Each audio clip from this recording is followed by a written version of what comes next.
Why Stephen A. Smith is disgusted with Sue Bird.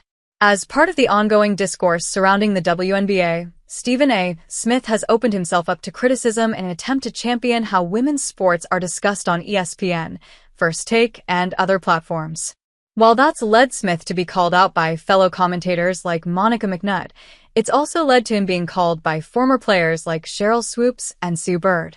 Right in the thick of things, Smith and Shannon Sharpe were called out by the former Seattle Storm legend and current part owner for hating on WNBA's playoff ratings. These numbers are still really high and they are still really meaningful, she says. And they still show and tell a story of the viewership that is being gained in the WNBA. And yet, some people continue to flip that. Those people, I've seen Stephen A. Smith talk about it. I've seen Shannon Sharpe talk about it. What I don't understand is they work for ESPN. So, why are you hating on a business you are in? It's not that they can't be critical of certain things. They can have their opinions. But I don't understand the framing of that. Smith didn't understand the framing either. And that's why he used his platform on the Stephen A. Smith Show to take aim at Bird while being as respectful as possible, of course. To be quite honest with you, I'm disgusted, began Smith in an impassioned 11-minute rant posted to his YouTube channel.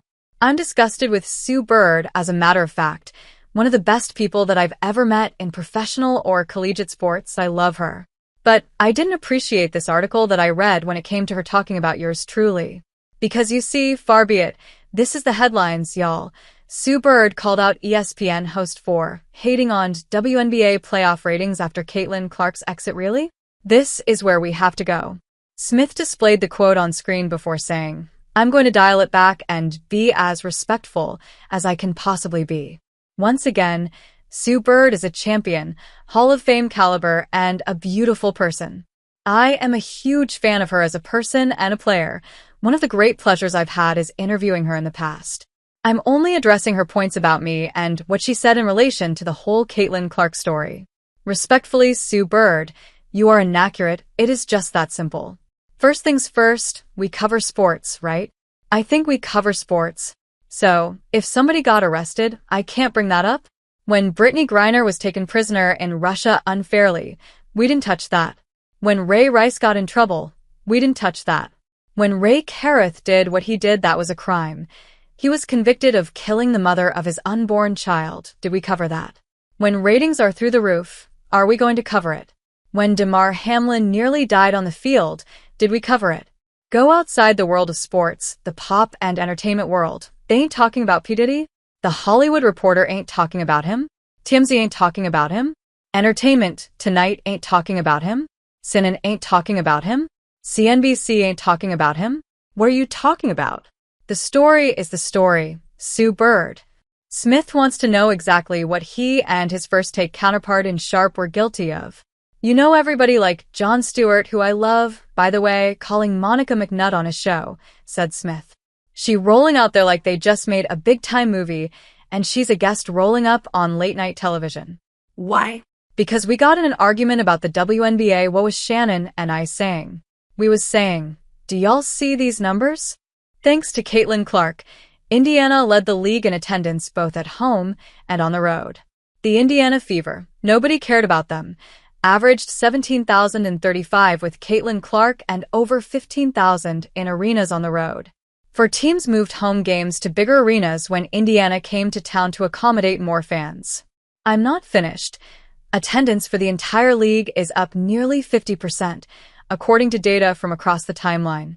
And Indiana leads all teams with an average attendance of 17,035, up 319% from a year ago.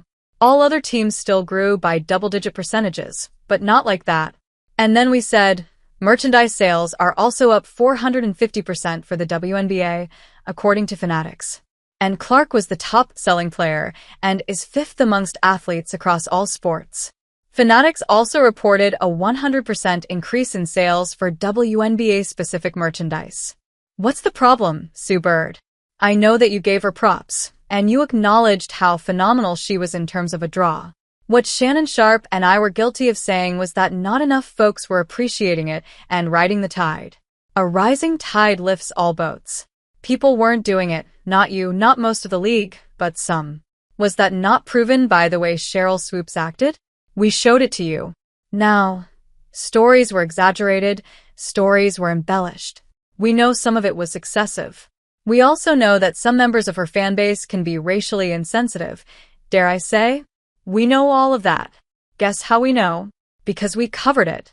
We're in the news business. What do you mean, ESPN? Because I work at my day job on ESPN, I'm supposed to ignore the facts? I'm supposed to ignore the astronomical impact she has had compared to others.